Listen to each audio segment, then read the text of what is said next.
Weeks after Ifeoma became Prince Ibuka's wife, Umuozara still spoke her name like a song. In the market, women smiled when she passed. That is the woman who opened the prince's eyes, one trader whispered proudly. She came from a small house, but see how God lifted her, another answered. Even the young girls who once stood outside the palace gate now copied the way Ifeoma tied her wrapper. To the village, she was no longer just Mama Ngozi's daughter. She was the woman who walked into shame and came out with royal beads on her neck.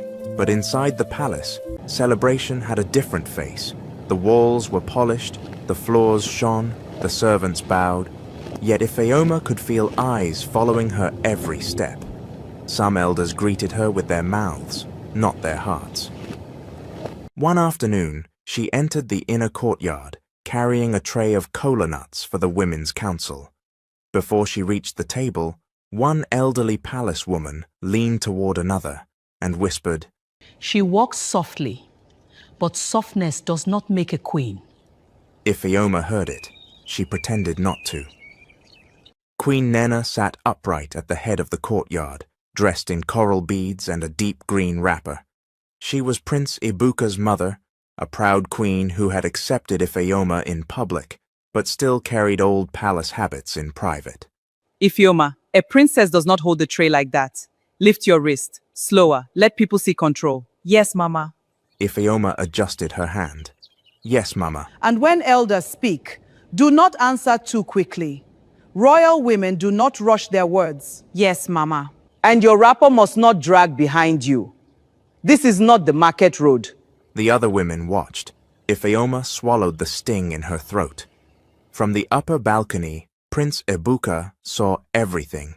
He was the only son of Igwe Arinze, the future king of Umuozara, and the man who had chosen Ifeoma when the whole palace expected him to choose wealth.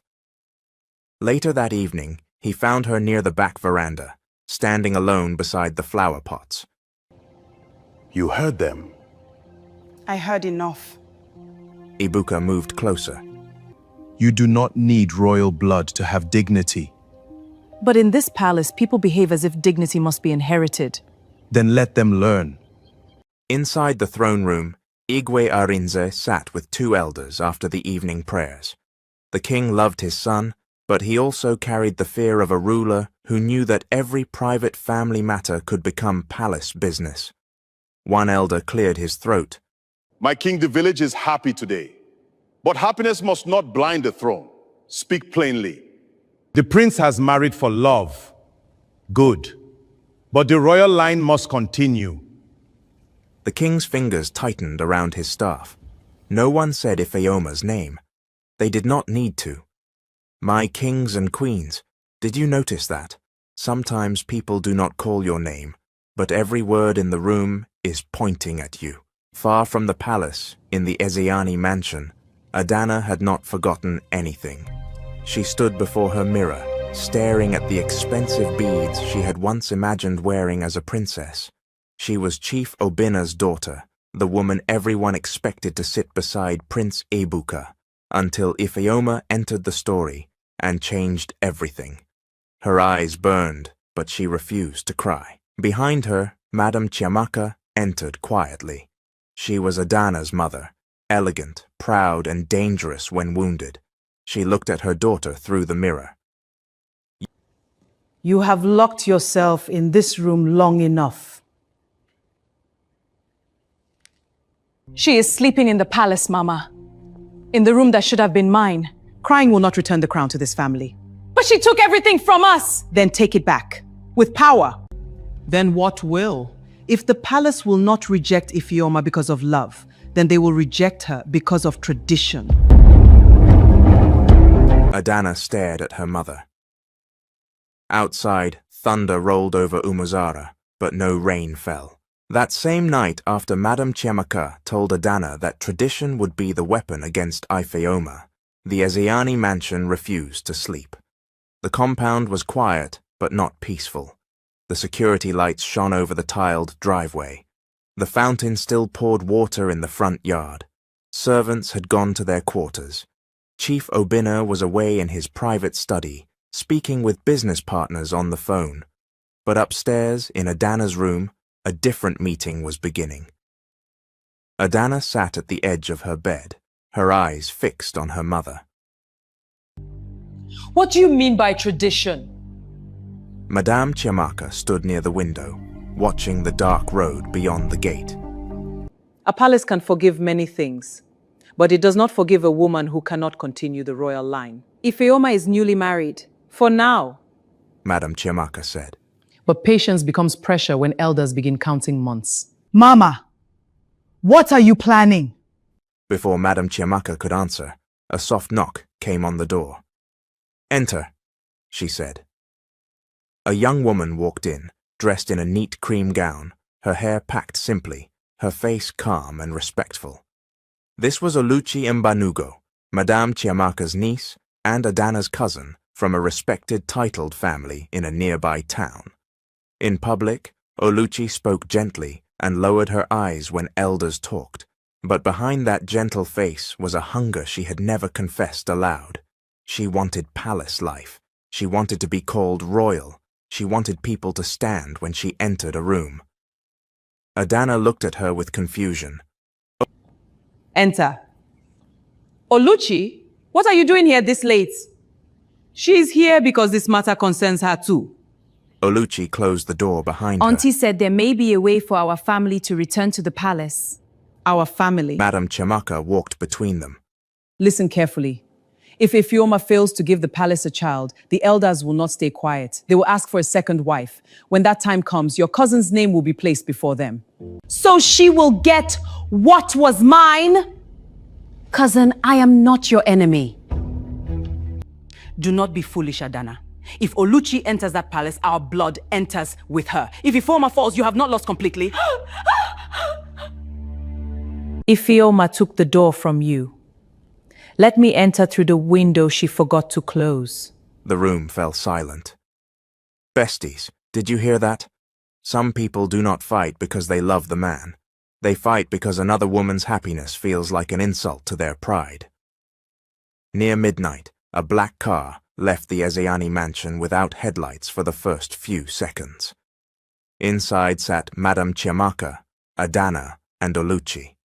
No one spoke as they drove out of Umuzara and passed into a lonely road surrounded by thick bushes. The further they went, the quieter the world became. At last, the car stopped before a small old shrine compound, hidden behind palm trees. An old man waited under a raffia shade, his white chalk markings bright against his dark face. This was Dibia Okezi, a feared spiritual man from a distant village, known for helping desperate people do things they could never say in daylight. His eyes moved from Madame Chiamaka to Adana, then to Oluchi. You came because of the princess in Umwazara. Can it be done?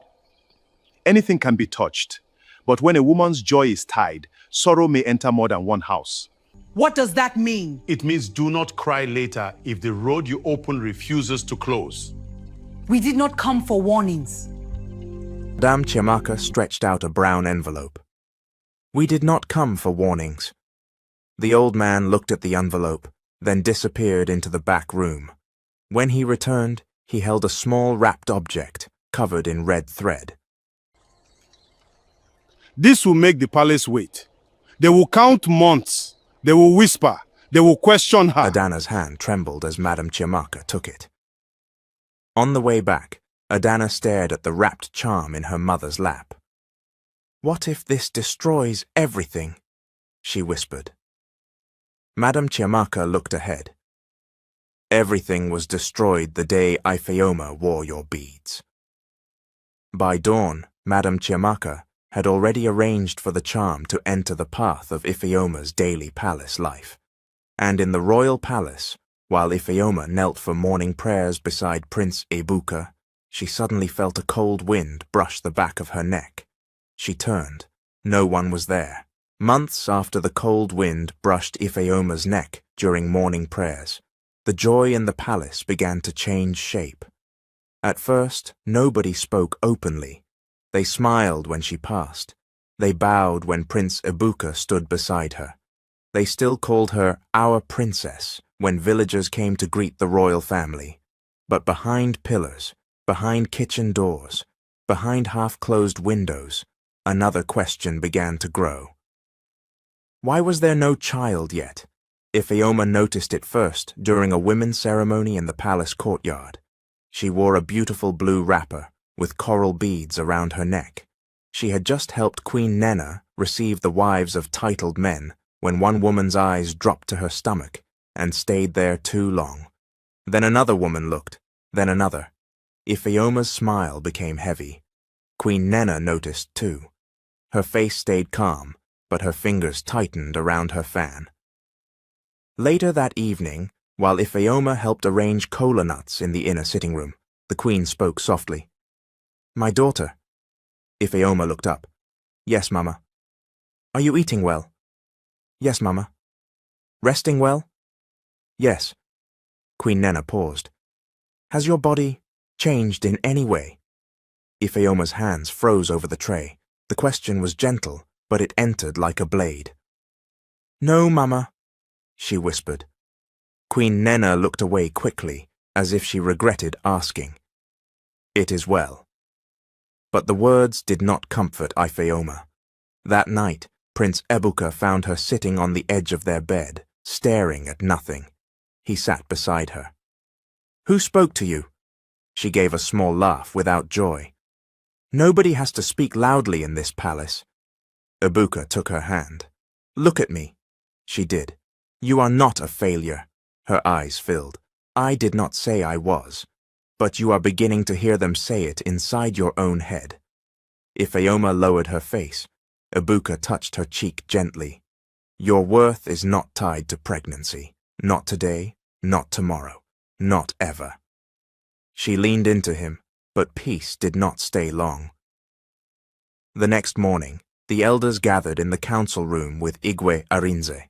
The king sat on his carved seat, his staff across his lap, while 4 elders spoke in low, careful voices.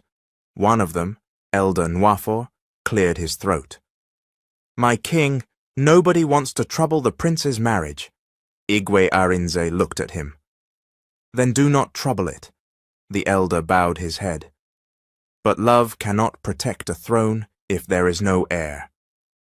The words stayed in the room. Igwe Arinze's face darkened.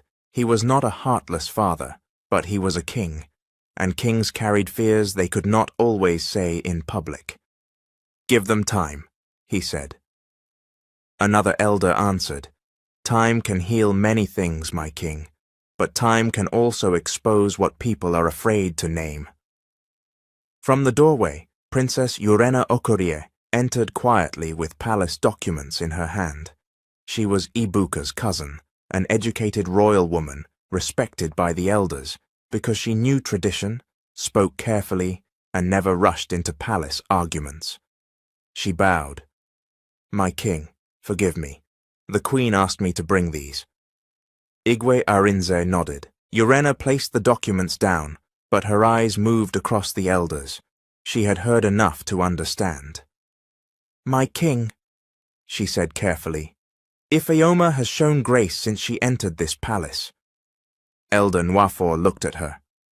"Grace is good, but a throne also needs continuity." Urena did not answer. Outside the council room, Prince Ebuka stood still.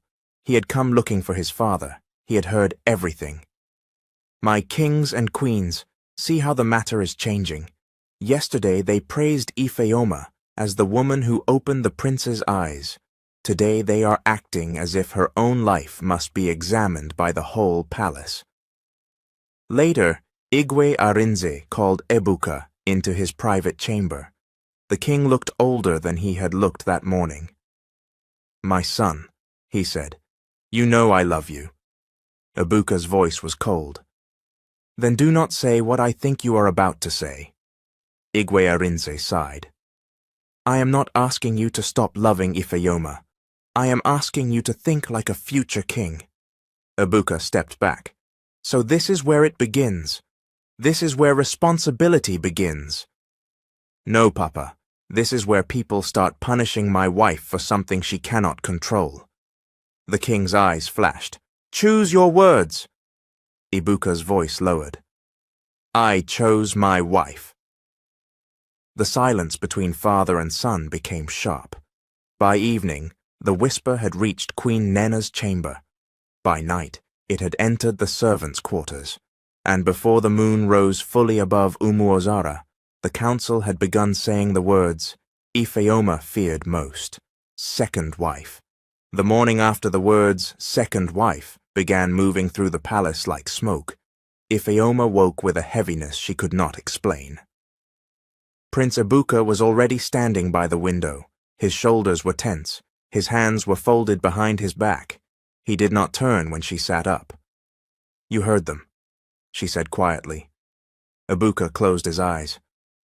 I heard enough. Ifeoma pulled the wrapper around herself. What did your father say? He spoke like a king. And not like your father? Ibuka turned then. His face was calm, but his eyes carried anger. He said I must think like a future king, as if loving my wife is a weakness. Ifeoma lowered her head. Maybe he is afraid. Fear does not give him the right to wound you. Before she could answer, a knock came at the door. A palace maid bowed from the outside. My prince, the king requests your presence in the council room. Ibuka looked at Ifeoma. Stay here. She held his hand. Do not fight them because of me. I am not fighting them because of you, he said. I am fighting because what they are asking is wrong. In the council room, Igwe Arinze sat with Queen Nanena, Princess Urena, and 4 elders. The air was tight before Ibuka entered. Elder Nwafor spoke first. My prince, we are not your enemies. Ibuka gave a cold laugh. That is usually what people say before they ask you to betray someone. Queen Nana flinched. Ibuka! Igwe Arinze struck his staff lightly on the floor. Enough! This is not betrayal. This is tradition. Ibuka turned to him. Tradition should guide the palace, not swallow people alive. One elder leaned forward. The throne needs a child. And my wife needs peace, Ibuka replied. Queen Nena's voice softened. My son, nobody is asking you to send Ifeoma away. No, you are only asking me to bring another woman into her pain and call it wisdom. The room fell silent. Princess Urena watched him carefully. She understood his anger, but she also saw the elders stiffening. In the palace, truth spoken too sharply could become another battle. Igwe Arinze's voice dropped. A prince's private pain can become a kingdom's public problem. Ibuka stared at his father. Then maybe the kingdom should learn not to build its future on one woman's tears. My kings and queens, did you hear that? Some people call it tradition when it favors them, but call it disrespect when someone questions it. Unknown to Ibuka, Ifeoma had left their room. She had followed quietly and stopped near the side corridor. She did not enter.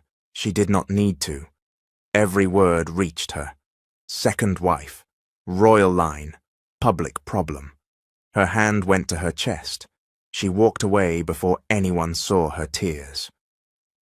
By afternoon, she sat alone behind the palace kitchen, where the scent of pepper soup and firewood filled the air. Ibuka found her there. Ifeoma.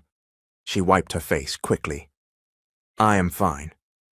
No, you are not. She looked at him, tired. What if they never stop? What if every morning begins with my name in their mouths? Then let them choke on it. She almost smiled, but it broke before it formed. Ibuka, I do not want to be the reason you fight your father, your mother, the elders, the whole kingdom. He knelt before her, not caring who might see. You are not the reason. Their fear is the reason. Their pride is the reason. Their hunger for control is the reason. But what if they are right? His face changed. Do not say that. What if the throne needs what I cannot give? Ibuka held both her hands. I married you with my whole heart. I will not divide it to please a council. At that same time, inside the Ezeani mansion, Madame Chiamaka was receiving visitors. 2 palace supporters sat in her parlor, men who still believed the Ezeani family had been disrespected. On the table were drinks, cola nuts, and envelopes nobody mentioned. Madame Chiamaka spoke softly. The palace does not need trouble, it needs a solution. One man nodded. The elders are already speaking. Good, she said. When they ask for a second wife, let them ask for a woman with discipline, respect, and proper family background. And who would that be? Madame Chiamaka smiled. Oluchi Mbanugo. By evening, Oluchi arrived at the palace in a cream lace gown, eyes lowered, voice soft, hands folded like humility itself. Queen Nena received her with careful politeness. The elders looked pleased. Ifeoma stood beside Ibuka, her heart pounding. Oluchi bowed deeply. Senior wife, I greet you. The words sounded respectful, but when Oluchi lifted her eyes, Ifeoma saw something behind them. Not kindness, victory. The evening Oluchi bowed before Ifeoma and called her senior wife. The palace women smiled as if peace had entered through the front gate. But Ifeoma saw the look in Oluchi's eyes. It was too quick for anyone else to catch. Not respect, not humility. Victory. Prince Ibuka saw Ifeoma's fingers tighten beside him. He leaned close and whispered, You do not have to pretend for me. Ifeoma kept her eyes forward. I am not pretending for you. I am surviving them. Across the room, Oluchi lowered her head again and smiled softly at Queen Nena. Every movement was perfect. Every word was gentle. She greeted the elders with patience. She greeted the palace workers with sweetness. She even asked one maid if the tray was too heavy. The women around Queen Nena nodded with approval. She is well trained. One whispered, She knows how to carry herself. Another replied. Ifeoma heard it. Oluchi heard it too, and she smiled. Later that night, inside the room given to her, Oluchi closed the door and removed the calm face she had worn all evening. She took a small phone from inside her bag and typed quickly. I have entered. They received me well. The prince is cold, but the elders are pleased. The reply came from Adana almost immediately. Do not waste time. You are not there to decorate the palace. You are there to secure your place. Oluchi stared at the message, annoyed. Another message entered, this time from Madame Chiamaka. Be patient. A palace does not open fully in one night. Watch Ifeoma. Watch the queen. Report everything. Oluchi dropped the phone on the bed. Watch Ifeoma, she muttered, as if Ifeoma is the only problem. Because Prince Ibuka was a bigger problem. Days passed, and Ibuka kept his distance. He greeted Oluchi with courtesy, but never warmth. He did not sit alone with her. He did not ask about her dreams. He did not look at her the way the whole village knew he looked at Ifeoma. The rejection burned Oluchi quietly. One afternoon, she stood near the palace garden, pretending to admire the hibiscus flowers, when a man's voice spoke behind her. So this is where they placed you? Oluchi turned sharply. A tall, handsome man stood near the stone path, dressed in a dark blue kaftan with a gold chain at his neck. His smile was smooth, but his eyes carried envy like a hidden blade. This was Kenechukwu Okorie, Prince Ibuka's cousin. He was the son of Igwe Arinzi's late younger brother, raised close enough to the throne to desire it, but far enough to know it would never be his. Oluchi's face changed for half a second. Then she lowered her eyes. Kenechukwu, she said quietly. He smiled. So you remember my name? She looked around quickly. Not here. Why? Are we strangers now? Before she could answer, Ifeoma appeared at the far side of the garden with a basket of fresh flowers for Queen Nena's chamber. Oluchi immediately stepped away from Kenechukwu. Ifeoma slowed. Kenechukwu turned with easy charm. "Princess Ifeoma." Ifeoma looked from him to Oluchi. "Good afternoon." Oluchi smiled. "Senior wife, I was only asking him where the old prayer room is. I still get confused in the palace." Kenechukwu laughed lightly. "The palace is not easy to understand in one day." Ifeoma nodded, but something about the way they avoided each other's eyes stayed with her. Besties, sometimes the lie is not in what people say. Sometimes the lie is in how quickly they stop talking when you enter. That night, Oluchi met Kenechukwu near the old side corridor, where few people passed after evening prayers. "You should not come near me like that," she whispered. He leaned against the wall. "You were not complaining before you became a royal wife." Her face hardened. "Lower your voice. You came here because you wanted power. I came here because I was promised a place." "And has Ebuka given you that place?" Oluchi looked away. Kenechukwu smiled. "I thought so." She turned back to him. "Do not mock me. If I fail, Adana and my auntie will swallow me alive." "Then do not fail." His words were soft, but dangerous. From the far end of the corridor, a maid's footsteps sounded. Oluchi quickly moved away, heart racing. Weeks passed. The palace continued to praise her patience. The elders called her respectful. Queen Nanena began to believe Oluchi might calm the royal pressure. Then one morning, during breakfast in the inner sitting room, Oluchi lowered her spoon and placed one hand on her stomach. Queen Nanena noticed first. "Oluchi?" Oluchi looked up slowly, eyes shining with careful tears. "I did not want to speak too early," she whispered, "but I believe I am carrying the prince's child." The spoon in Ifeoma's hand fell against her plate. Prince Ebuka's face turned cold, and across the room, Kenechukwu lowered his eyes before anyone could see what had entered them. The morning after Oluchi announced that she was carrying the prince's child, the palace changed its face again. By sunrise, the women in the kitchen were already whispering. By noon, the elders had gathered under the old Udara tree near the council hall, smiling as if a heavy stone had been lifted from the throne. Oluchi moved through the palace slowly, one hand resting on her stomach, her voice soft, her eyes lowered. Every greeting she received sounded warmer than the one before. "My daughter, walk carefully.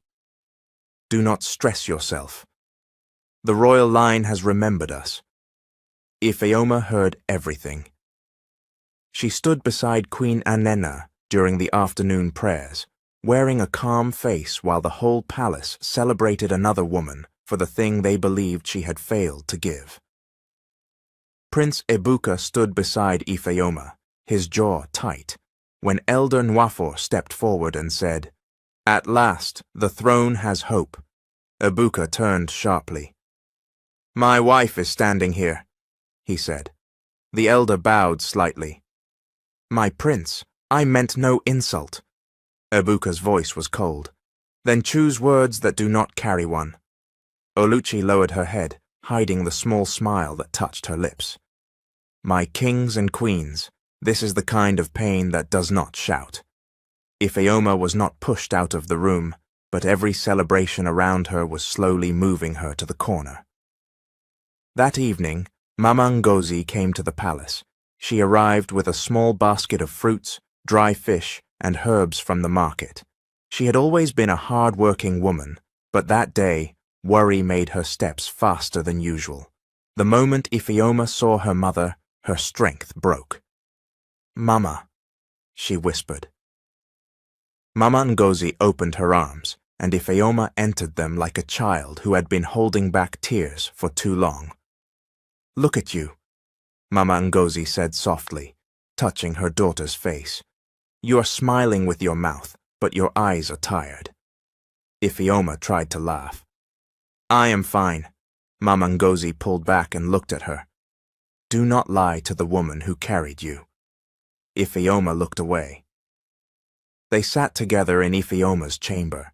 The room was neat and beautiful, with carved wooden furniture, white curtains, polished floors, and fresh flowers near the window. But Mama Ngozi did not look impressed. A mother did not come to count furniture. She came to count her daughter's breathing. "Tell me the truth," Mama Ngozi said. "What is happening here?" Ifeoma folded her hands. "Oluchi is pregnant." Mama Ngozi's face did not change, but her eyes sharpened. "And everybody is celebrating?" "Yes. And you?" Ifeoma's lips trembled. "I am trying to be happy." Mama Ngozi reached for her hand. "My daughter, there is a difference between kindness and silence. Do not let people bury your heart and call it peace." Before Ifeoma could answer, a strange sound came from near the window, a soft rustle. Mama Ngozi turned. The curtain moved, though the air in the room was still. Her eyes narrowed. She stood and walked slowly toward the corner, where Ifeoma kept her prayer cloth and small basket of personal things. "Mama?" Ifeoma asked. Mama Ngozi bent slightly, staring at the floor. "What is it?" Her mother straightened too quickly. "Nothing." But her face had changed. That night, Mama Ngozi refused to return home. She told Ifeoma she wanted to sleep in the palace and leave in the morning. Ifeoma was happy to have her close, but Mama Ngozi did not sleep well. Twice Ifeoma woke and saw her mother sitting upright, looking toward the corner of the room. The next morning, Mama Ngozi's hands were cold. By afternoon, her strength had dropped. The palace called a healer. Queen Nenna came. Ibuka stood outside the chamber, restless and afraid. Ifeoma sat beside the bed, holding her mother's hand with both of hers. "Mama, please," Ifeoma cried. "Do not leave me in this place." Mama Ngozi's eyes opened slowly. "My daughter," she whispered, "listen to me." Ifeoma leaned close. "Not every enemy comes with a loud voice. Some enter through pity, some enter through tradition, some enter with smiling faces." Tears ran down Ifeoma's cheeks. "Mama, stop talking like this." Mama Ngozi gave a weak smile. "No wicked hand is stronger than a mother's tears." Ifeoma shook her head. "Mama." Mama Ngozi looked at her daughter one last time, as if trying to memorize her face. Then her hand became still in Ifeoma's hands. The cry that left Ifeoma's mouth shook the palace walls. Outside the chamber, Prince Ibuka closed his eyes, and inside the room, the curtain moved again, though no wind entered. The days after Mama Ngozi's death did not move like normal days. They dragged. The palace still opened its gates every morning. The drums still sounded when elders arrived. Servants still swept the courtyard and carried trays through the long corridors. But for Ifeoma, every sound felt far away. She moved like someone whose body remained in the palace, but whose heart had followed her mother into the earth. After the burial, she stopped sitting in the women's courtyard. She stopped joining morning conversations. She stopped answering every greeting with the same soft smile people expected from her. Prince Ibuka noticed everything. One evening, he found her sitting on the floor beside the bed, holding Mama Ngozi's old wrapper against her chest. Her eyes were dry, but that made the pain worse. He knelt beside her. "Ifeoma." She did not look up. "I keep waiting to hear her voice," she whispered. "I keep thinking she will enter and say, 'My daughter, stand well. Do not let palace people read your weakness.'" Ibuka's face tightened with pain. "She loved you deeply." Ifeoma nodded slowly. "Then why does it feel like love left with her?" Ibuka took her hand. "Because grief is loud at first, but love does not leave. It changes where it stands." Ifeoma finally looked at him. "I am tired, Ibuka." "I know." "No, you don't." Her voice cracked. "Every wall in this palace has watched me cry. Your people celebrated another woman's pregnancy while I buried the only person who knew how to hold my silence. Ibuka pulled her into his arms. Then I will hold it now. She closed her eyes against his chest, but peace still felt far. That night, something changed. Ifeoma woke suddenly before midnight. The room was quiet. Ibuka slept beside her. The curtains moved gently, although the windows were closed. At first, fear touched her heart. Then a familiar scent filled the room. Dry herbs, palm oil soap, the faint smell of Mama Ngozi's wrapper after market days. Ifeoma sat up slowly. "Mama," she whispered. No one answered, but the cold heaviness that had followed her for months began to lift from the room. It was not loud, it was not dramatic. It was like a hand removing an unseen cloth from her shoulders. In the far corner, near the place Mama Ngozi had stared at before she died, a small clay lamp flickered once and went out. Ifeoma held her breath. The next morning, she felt different. Not happy, not healed, but lighter. Days passed, and the change continued. Her appetite returned. Her eyes regained a little brightness. She began walking in the palace garden again. Some palace women noticed and whispered that grief had made her strange, but Ifeoma did not answer them. Besties, sometimes when people think you have fallen completely, heaven may be quietly removing what they used to hold you down. 2 weeks later, Ifeoma woke before sunrise with a strange weakness in her body. She tried to stand, but the room turned slightly around her. Ibuka caught her before she reached the door. "Ifeoma?" "I am fine," she said quickly. "You are not fine." He called the palace healer. Queen Nena arrived before the healer finished checking her. Oluchi came too, her hand resting on her own stomach, her eyes pretending concern. Igwe Arinze stood near the doorway, saying nothing. The healer looked at Ifeoma, then at Prince Ibuka. "My prince," he said carefully, "there is no sickness here." Ibuka frowned. "Then what is wrong?" The healer smiled. "Nothing is wrong. The princess is with child." For a moment the whole room forgot how to breathe. Queen Nena's mouth opened, but no words came. Igwe Arinze gripped his staff. Oluchi's face went still. Ibuka turned slowly toward Ifeoma. "Did you hear that?" Ifeoma's hand covered her mouth. Tears filled her eyes before she could stop them. "I heard," she whispered. Ibuka laughed once, broken and full of joy, then held her carefully, as if she had become both woman and miracle before him. Outside the chamber, the news spread fast. The same palace that had whispered behind her back now shouted her name with surprise. But far away in the Ezeani mansion, Adana stood frozen as Amaka delivered the news. "Ifeoma is pregnant," Amaka said. The cup in Adana's hand slipped and broke on the floor. Madame Chiamaka entered from the corridor. "What happened?" Adana turned, pale with fear. The charm failed. Madame Chiamaka's face changed. For the first time she looked afraid. Then her voice dropped to a whisper. "Mama Ngozi may be dead," she said, "but something about that woman has not left the palace." Months after Ifeoma's pregnancy shocked the palace, Umozara watched her differently. The same women who once stared at her stomach with pity now greeted her with wide smiles. The same elders who had spoken in low voices now cleared their throats whenever she passed, as if their own words had become bitter in their mouths. But Ifeoma did not forget. She carried her pregnancy quietly, with Prince Ebuka beside her every step. He walked slower when she walked. He sat with her in the garden when palace noise became too much. At night, when fear entered her eyes, he held her hand and said, "Your mother is still near. I feel it too." Queen Nena also changed, but carefully. She sent fruits. She sent warm soup. She asked Ifeoma how she was feeling with a softness that had not been there before. Still, shame made her love awkward. Oluchi watched all of it. She stood in corners with her own pregnancy growing, smiling when people looked at her, but tightening her mouth when they turned away.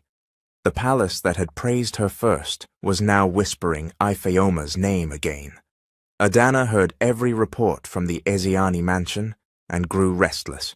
Madame Chiamaka only said, "Let the palace rejoice, joy can turn." Then the day came. The palace women woke before sunrise. Queen Nena moved from room to room, giving instructions. Igwe Arinze sat in the inner chamber, silent, his royal staff across his knees. Prince Ebuka refused to leave the passage outside Ifeoma's room. When the first cry finally rose from inside, the whole palace held its breath. A maid came out with tears in her eyes. "My prince," she said, smiling. "The princess is safe." Ebuka gripped the doorframe. "And the baby?" "A girl, my prince."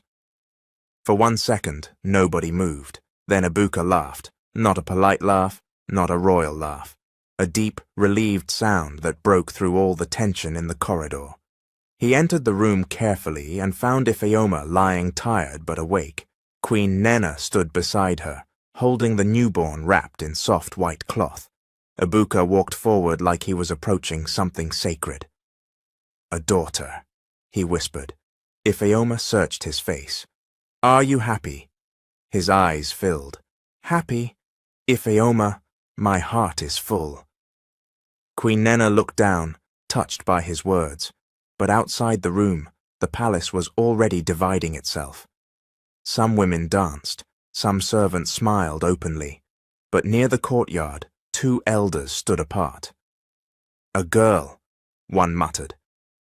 "After all this waiting," another answered, "she is a blessing, but the throne still needs a son." Princess Urena heard them from behind a pillar. She turned slowly, her face calm, but her eyes sharp. Inside the room, Ifeoma did not hear those words yet. She watched Ebuka hold their daughter with both hands, his face softer than she had ever seen it. But by evening, whispers had legs. They moved from the courtyard to the kitchen, from the kitchen to the side veranda, from the side veranda to Ifeoma's window. "She has given birth, yes, but not the one the elders wanted. Oluchi may still carry the prince's future. Let us wait and see." Ifeoma heard the last sentence. Her smile faded. "Besties, see how some people move the goalpost. Yesterday they said she could not carry a child. Today they say the child is not the right one. When the heart is unfair, even blessings are judged like mistakes." Prince Ebuka found her quiet that night. "Who spoke?" he asked. She looked at their sleeping daughter, then back at him. "Nobody important." "Then why are your eyes heavy?" Ifeoma's voice broke softly. "She is only 1 day old, and already they are weighing her against a throne."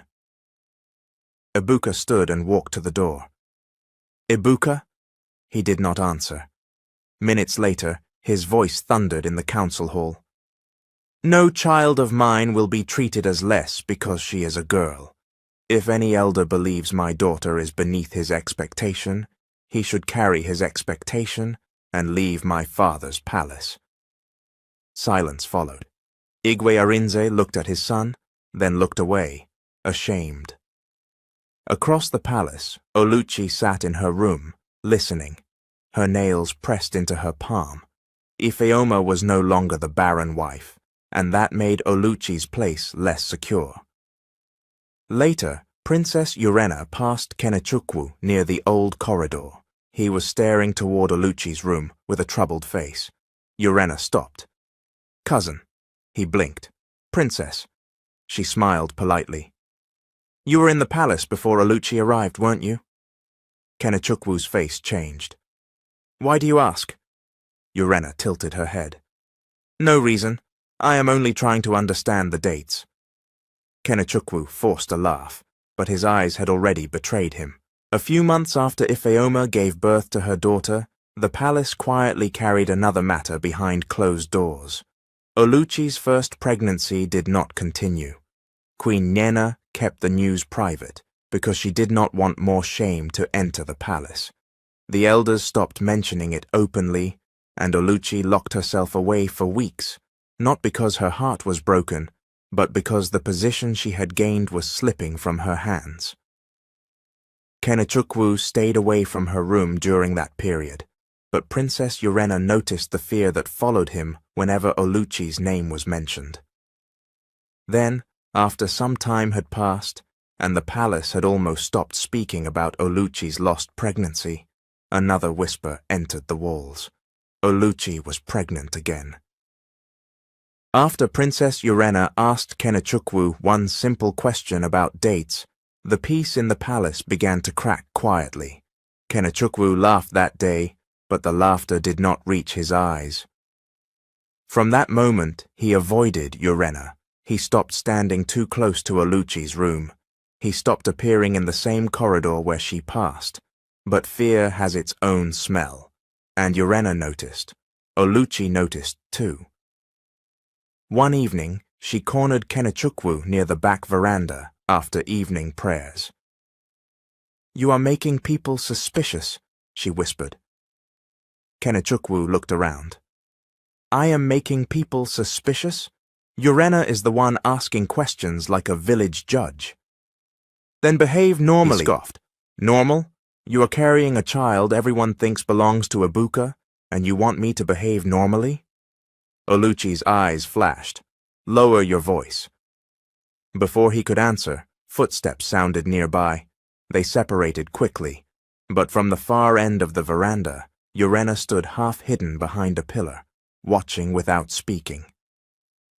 Inside Ifeoma's chamber, life was beginning to feel gentle again. Her daughter was growing. Prince Ibuka loved the child openly and carried her through the palace without shame. If anyone looked at the baby as if she were less important, Ibuka's face alone was enough to silence them. Ifeoma slowly began to smile again. Then, months later, another change came. At first, she thought it was tiredness, then morning weakness, then the same strange softness in her body she remembered from before. When the palace healer confirmed it, Queen Nanena covered her mouth. Ifeoma was pregnant again. This time the news did not sound like gossip. It sounded like thunder. Ibuka lifted Ifeoma's hand to his lips. "This palace will not trouble your peace. I promise you." Ifeoma smiled, but a small fear sat behind her eyes. "Promises are good, Ibuka, but this palace has many ears." The news reached the Eziani mansion before sunset. Adana stood beside the dining table when Madame Chiamaka heard it. For a moment, neither woman spoke. Then Adana shook her head. "No." Madame Chiamaka's face went still. "No," Adana repeated. "She cannot win again. She cannot keep winning." Madame Chiamaka turned slowly. "Calm down." "How can I calm down? First, the palace forgave her. Then she gave birth. Now she is pregnant again." Oluchi arrived later that night, wrapped in a dark shawl, her face tight with fear. Adana turned on her. "You said you were secure." Oluchi removed the shawl angrily. "Secure? Ibuka barely looks at me. If Ifeoma gives birth again, especially to a boy, what do you think will happen to me?" Madame Chiamaka raised her hand. "Enough. Fear will not solve this." Oluchi's voice dropped. "Then what will?" Madame Chiamaka's eyes moved toward the window. "The same road that started this matter." Adana understood first. Her face lost color. "The priest?" Oluchi stepped back. "Auntie?" Madame Chiamaka looked at both of them. "Do you want to lose everything?" "Besties, this is where pride becomes dangerous. Some people are not fighting because they still have a chance. They are fighting because they cannot bear to see another person survive what they planned." That night, the three women left Umozara again. The road to Dibia Okezi's shrine looked darker than before. Even the trees seemed to lean away from their car. When they arrived, the old priest was already waiting, as if he knew they were coming. He looked at Madame Chiamaka and shook his head. You came back. Madame Chiamaka lifted her chin. The first work failed.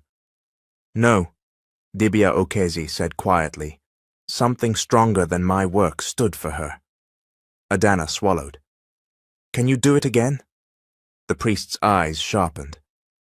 The dead woman around that princess is not sleeping. Oluchi's hands trembled. What dead woman? Dibia Okezia ignored her and faced Madame Chiamaka. If you touch that pregnancy again, do not expect the road to remain open for you. Madame Chiamaka placed money before him. I asked if it can be done. The priest stared at the money for a long time. Then he disappeared inside.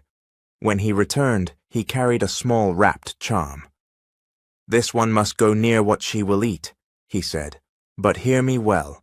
If the woman guarding her rises, I will not stand between you and what follows. Adana's lips shook. Mama, maybe... Madame Chiamaka snatched the charm. Maybe nothing. On the road back, Oluchi spoke first. You cannot enter the palace anyhow. They are watching Ifeoma now. Madame Chiamaka's eyes narrowed. Then what do you suggest? Oluchi wiped her palms on her wrapper. Do not force your way in. Make them invite you. Adana frowned. Invite us? Yes, Oluchi said. Pretend peace. Send gifts. Ask Queen Nena to let old wounds close. When she believes you have accepted Ifeoma, the palace doors will open by themselves. Madame Chiamaka smiled slowly. For the first time that night, Adana smiled too. And in the palace, while Ifeoma slept with one hand resting on her stomach, the lamp beside her bed flickered once, then again, as if someone unseen had heard the plan before it reached the gate. The morning after the lamp flickered beside Ifeoma's bed, Queen Nena received a message wrapped in soft words. It came from Madame Chiamaka. She wrote that old anger had stayed too long between both families. She wrote that Ifeoma was carrying another child, and no woman should be surrounded by bitterness during such a delicate season. She wrote that she and Adana wanted to visit the palace, bring gifts, and close the past with peace. Queen Anena read the message twice. Prince Ibuka did not trust it. No, he said immediately. The queen looked at him. My son, enemies do not always remain enemies forever. Ibuka's face hardened. Some people only change their clothes, not their hearts. Ifeoma sat beside him, one hand resting on her stomach. She was quiet for a long moment. Then she said softly, Let them come. Ibuka turned to her. Ifeoma. I am tired of fear deciding who enters this palace, she said. If they come in peace, let peace answer them. If they come with something else, God will answer them. Queen Nena watched her with surprise, so the invitation was sent. That afternoon, the Ezeani family arrived at the palace. Chief Obinna came first, dressed in a dark brown agbada, his face serious but not proud like before. He truly believed it was time for both families to stop dragging old wounds through the village. Behind him came Madame Chiamaka, smiling gently with a basket of fruits and fine wrappers. Adana walked beside her, head lowered, wearing humility like a borrowed cloth. Oluchi stood near the palace doorway to receive them. Her smile was small, but her eyes moved quickly. My queen, Madame Chiamaka said, bowing to Queen Nena. Thank you for opening your home to us. Queen Nena nodded. Let today be peaceful. Chief Obinna turned to Igwe Arinze, who sat in the inner reception room with his staff beside him.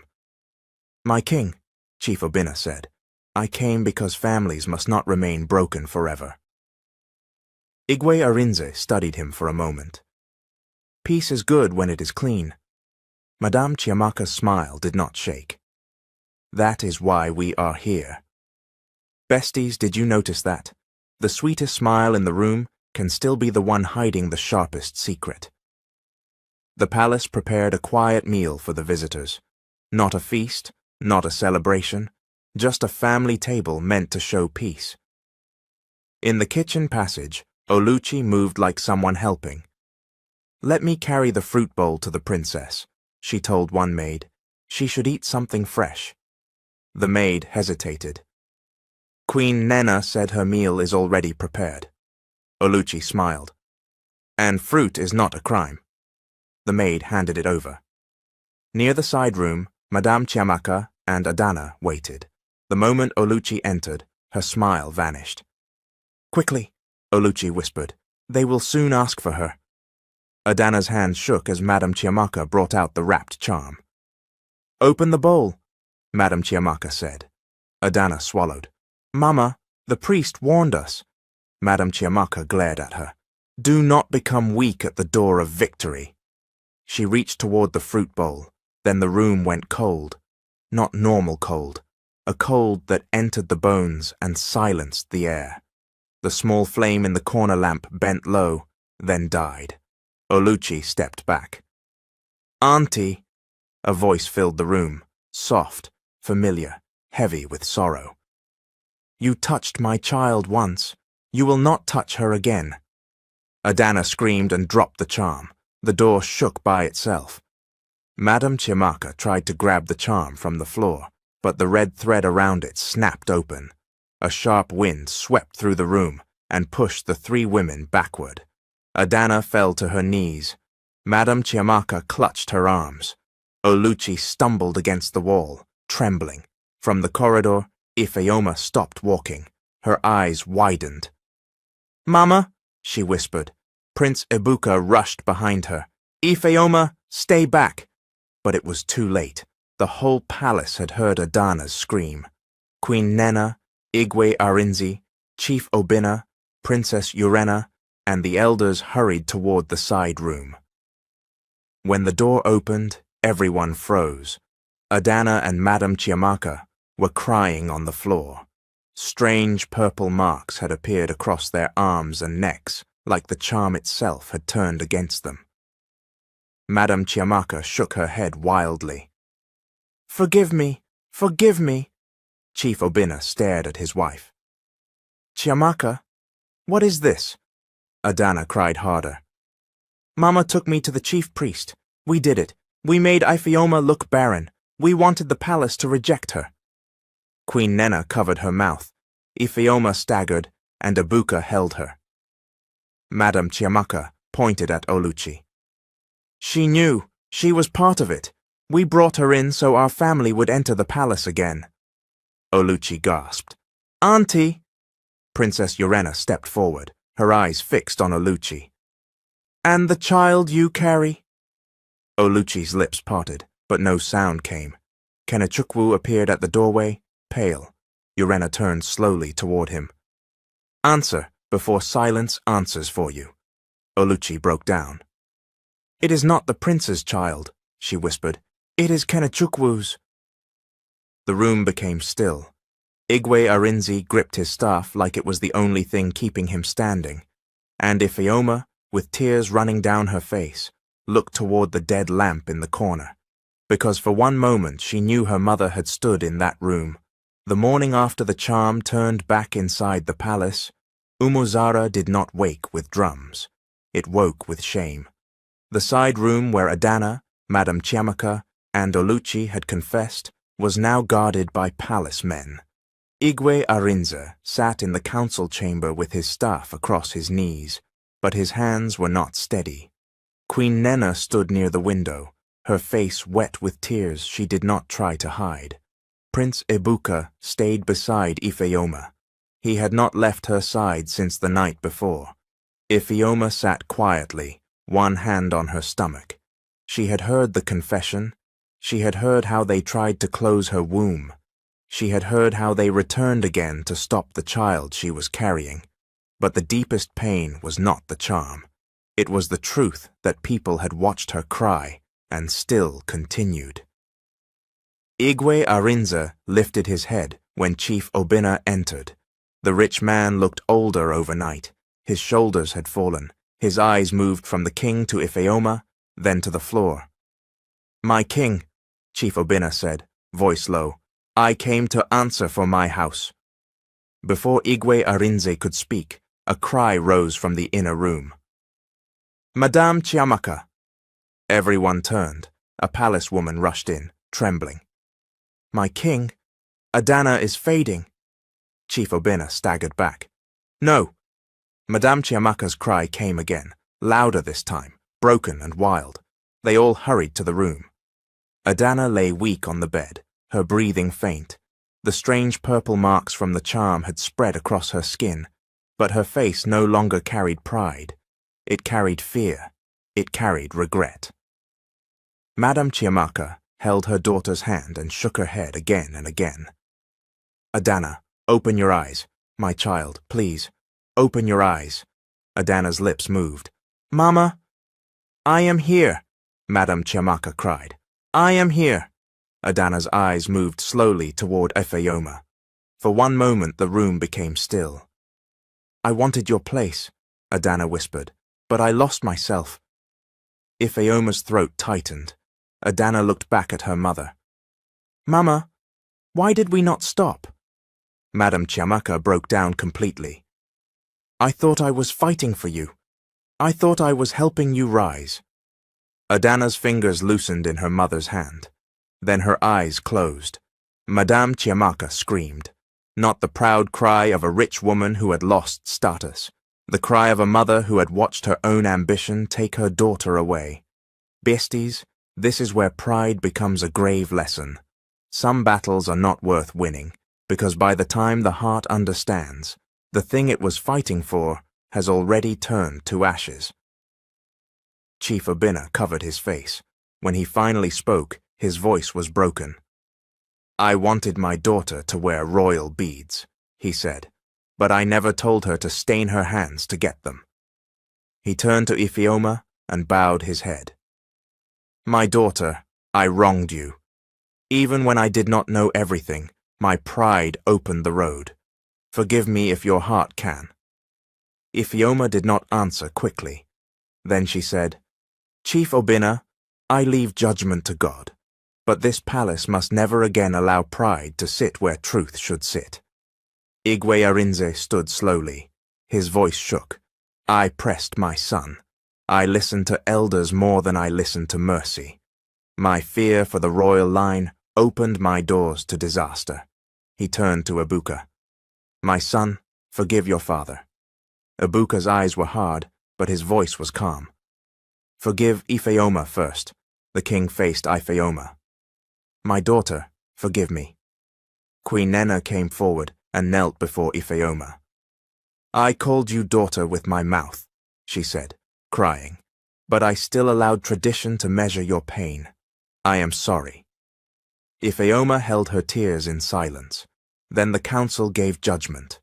Madame Chiamaka, Oluchi, and Kenechukwu were banished from Umuozara. Chief Obinna chose to leave with his household in shame, carrying Adana's body and the sorrow his wealth could not repair. Oluchi wept, but no one answered her. Kenechukwu lowered his head, unable to look at Prince Ibuka. Madame Chiamaka walked like a woman whose whole world had collapsed, crying openly before the same people she once tried to impress. After they left, the palace became quiet. Not peaceful yet, just quiet. Weeks passed, then months. Prince Ibuka protected Ifeoma's peace like it was royal treasure. Queen Nena changed with action, not words. Igwe Arinze no longer allowed elders to speak of women as if their worth belonged to the throne. Princess Urena stayed close to Ifeoma and helped restore calm in the palace. When Ifeoma's time finally came, rain fell softly over Umuozara. Inside the birthing room, Ifeoma held Mama Ngozi's old wrapper in her hand. The familiar scent had faded, but the comfort remained. Mama, she whispered, stay near me. A gentle wind moved the curtain. Hours later, a baby's cry rose through the palace. Prince Ibuka entered and found Ifeoma tired, smiling, and alive with quiet joy. A boy, Queen Nena whispered. Ibuka looked at his son, then at his daughter sleeping nearby. No, he said softly. 2 blessings, not one greater than the other. Ipheoma held her son close and reached for her daughter's tiny hand. The child they tried to stop had entered the world safely, and as rain washed the palace roof, Ipheoma knew her mother had not left her. She had only changed the way she watched over her. And so, the story of Ipheoma teaches us one powerful lesson. Never measure a woman's worth by her background, her womb, or the opinion of people who only value status. A good heart may suffer for a season, but truth has a way of rising, even when wicked people think they have buried it. Adana and Madame Chiamaka thought they were fighting for power, but they destroyed the very peace they were chasing. Oluchi thought palace title would protect her, but lies cannot sit on a royal chair forever. And the palace itself learned that tradition without kindness becomes a weapon in the hands of proud people. As a creator, my opinion is that this story is emotional because it is not only about love. It is about jealousy, family pressure, motherhood, pain, and the quiet strength of a woman who kept standing even when everyone tried to silence her. Ipheoma did not win because she shouted the loudest. She won because truth stood beside her when lies became tired. Besties, what do you think about this story? Did Ipheoma's journey touch your heart? Did Madame Chiamaka deserve what happened, or was her punishment too heavy? Share your thoughts in the comments, because I want to hear your honest opinion. My kings and queens, thank you so much for watching, listening, and staying. This is Mr. Hope, saying goodbye. May truth, love, and wisdom always find you.